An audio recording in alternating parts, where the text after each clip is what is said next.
சென்னை தரமணி அம்பேத்கர் நகரை சேர்ந்த மனநலம் குன்றிய 19 வயதான இளம்பெண்ணை நிவர்த்தி பூஜை செய்வதாக கூறி போலி சாமியார் கார்த்திகேயன் என்பவர் பல முறை பாலியல் பலாத்காரம் செய்ததால் அந்த பெண் கருவுற்றார்.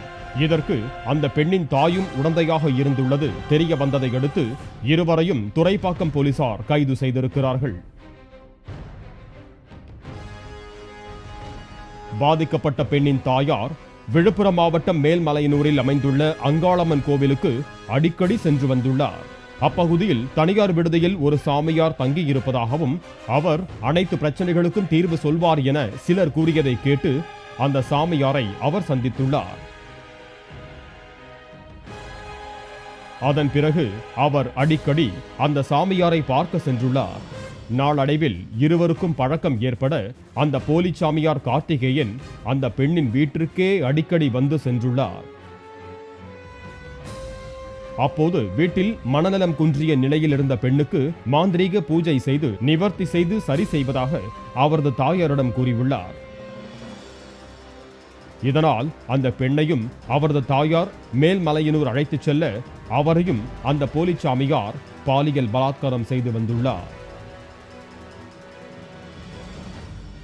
இதனால் மனநலம் குன்றிய அந்த பெண் கருவுற்றிருக்கிறார்.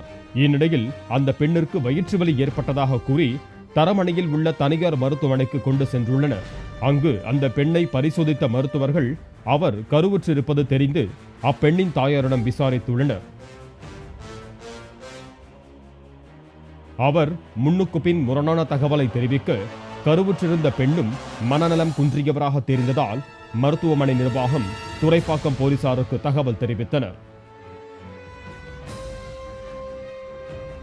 இதையடுத்து பாதிக்கப்பட்ட பெண்ணின் தாயாரிடம் விசாரணை நடத்தி இதற்கு காரணமான போலி சாமியாரை கைது செய்திருக்கிறார்கள்.